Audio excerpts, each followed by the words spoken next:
everybody. Welcome in. It's Ethan, the Easy Coach, and tonight we're going to talk about difficult coworkers and bad bosses, a topic lots of people have questions about.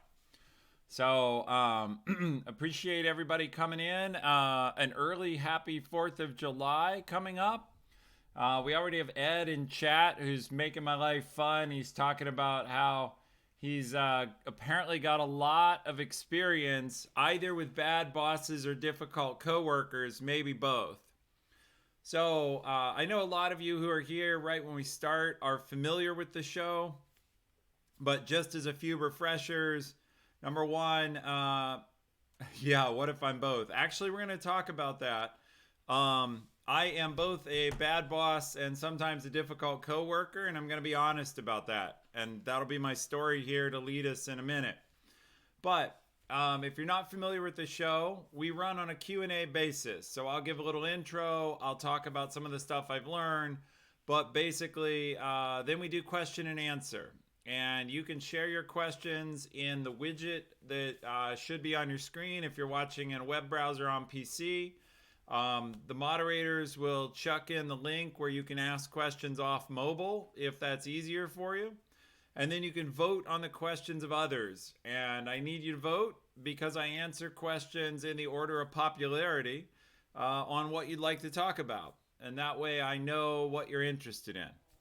So this is a good topic because everyone struggled with a difficult coworker. It's also fun. I thought before the holiday weekend, this would be a good stream to talk about some of the difficulties and some of the war stories of really hard to deal with people.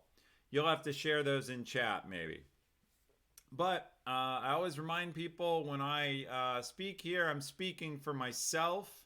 I work for Amazon. I used to work closely with Twitch. Now I run Twitch Prime. But I don't speak for Amazon or Twitch when I'm here. So the other thing I'll share coming up, hopefully all of you have seen the announcement of Prime Day happening in a couple weeks. I will be off the air for 2 weeks while we go and run some Twitch Prime events around Apex Legends and FIFA. The FIFA event in London on July 13th and Apex Legends in Las Vegas, July 11th to July 13th. And I'll probably share some photos and updates from that when I come back. We're going to have some good guests. And even though I don't normally talk about Twitch too much, I'll share some of that so we have some fun. Okay. What else can we talk about here? So, bad bosses. I thought about this a lot, and I wanted to give you guys a chance to start putting questions into chat. I went back and counted. And over the course of my career, I've had about 20 managers. Hey, the Rex. Good to see you. Always our middle of the night guy coming in from Hamburg. Might be he gets the award for most dedicated viewer because he's up in the middle of the night, or, he actually lives down the street in Tacoma and just doesn't admit it. I don't know. Anyway, I believe he's probably in Hamburg, Germany. So I've had about 20 managers over my career, and I did a little work, and I divided them tonight just for my own edification. How many of them were good bosses? How many of them were kind of neutral? And how many of them did I struggle with? I'm going to be very polite and circumspect here because this ends up on YouTube. And if any of the folks I struggled with find it, I love you all dearly. We just didn't see eye to eye perfectly. So,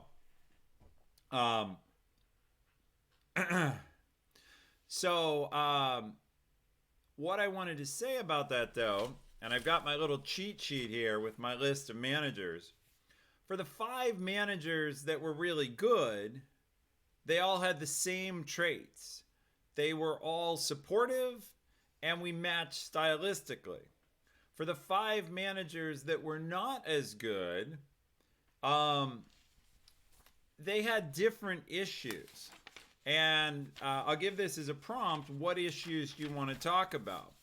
So, two of them simply didn't understand the technology of the business. I worked in both cases in tech businesses, and they just didn't get it, which made it really hard to work with someone who just didn't understand what we did. One boss said, I want a lot. Didn't matter if it was realistic or not. I want this. I want that. I want. That's great. But he started virtually every sentence with I want. Hey, Lotan. Good to see you. Thanks for coming. And I hope you enjoy the stream.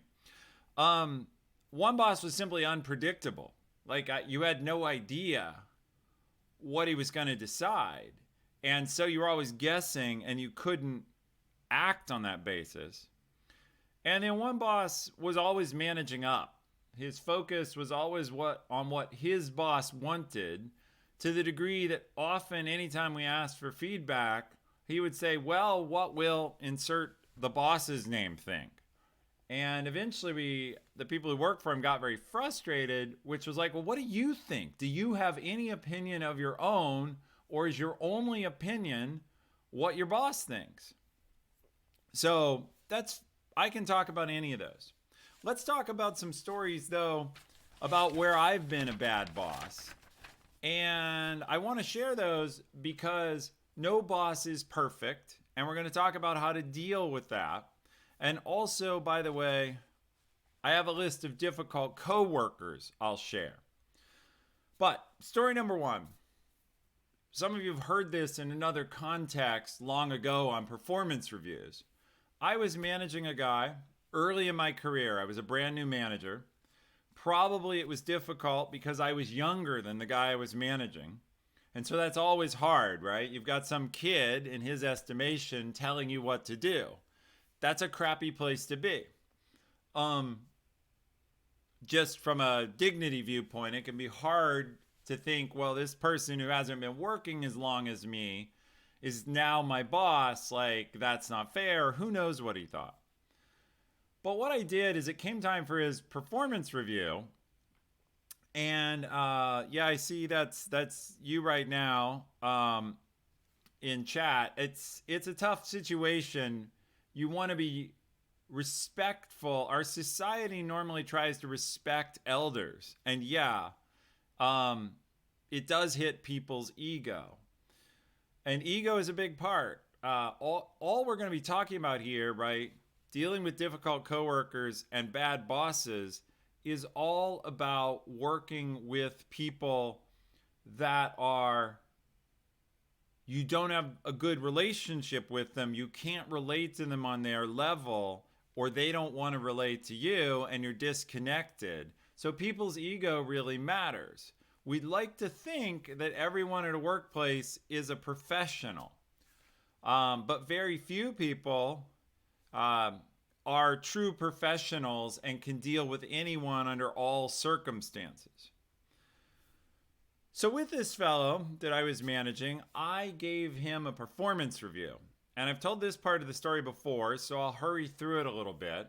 I gave a very insightful performance review, I think, that called out these places he could improve.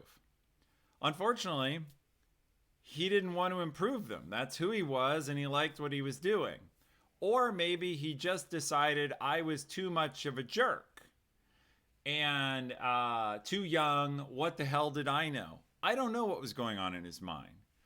But I know by trying to tell him, you can change this, you can change that, when he wasn't ready to hear it, I became a bad boss for him. And he hated me from that point forward. And it would be interesting now, it's been a long time, 20 years later, to have him on the show. I've lost track of him, but I could track him down and see what he would say about that interaction. Because all I know for sure is that I was very difficult for him. So that's a case where you can have a difficult boss. Maybe I was wrong in his eyes. Maybe I was arrogant, almost certainly, by the way. Maybe I was giving him advice he didn't want, or not enough praise. But I think the fundamental was he just didn't feel I had the standing to do that. And so the takeaway here is relationship really matters. I think if we had had a more trusting relationship, I would have better read him like this isn't who he is. He doesn't want to improve or doesn't want to change these things. And he's not ready to hear this from me. So that's probably the number one thing is when you're communicating with a coworker and you're about to make a suggestion or with a boss, make sure they want to hear it or that they can hear it, at least that they can politely hear it. I see some people are voting up questions in chat. Very much appreciate that. I see the audience is coming in. Welcome to the show if you've just joined. We're talking about difficult coworkers and bad bosses. And right now we're talking about me as a bad boss. I'm going to share one more story and then we'll go to the questions. And yeah, I see there in chat, is there a certain way you need to ask a question? There is. The moderators can help you with that. And if you can't ask the question, they'll copy them in for you. So the second story I'll tell is much more recent. And it's me as scary boss. No surprise if you listen to me here, I'm loud. I happen to be a little bit over 6'2", so I'm big. I'm also very enthusiastic. You don't always see it here on the show. You see it more when I'm in Awesome Dave's studio and I'm standing up, and I tend to talk a lot with my hands. And I get my hands shaking and I get loud, and not everyone loves that. And when I'm excited, I can be a bad boss for people who like things quiet. Macaroni Man, thank you for following. So in that situation, the point is recognize that you are not the easiest person to work with yourself. And so part of what I want to share in this stream is we're all the difficult coworker for somebody else. And if you are a manager, you're the bad boss for somebody else. So just consider trying not to be that, or at least to be aware. And we're going to talk about some tools as questions come up, what we can do. So with that, those are my two stories. I see there's a question, it's several questions that have got a lot of votes. So I'm going to jump straight to those because I love to do the interactivity. And we'll chat about the questions. And then if you guys need more prompts for topics, we'll come back to them. We're also going to do a couple of fun things tonight that are interactive.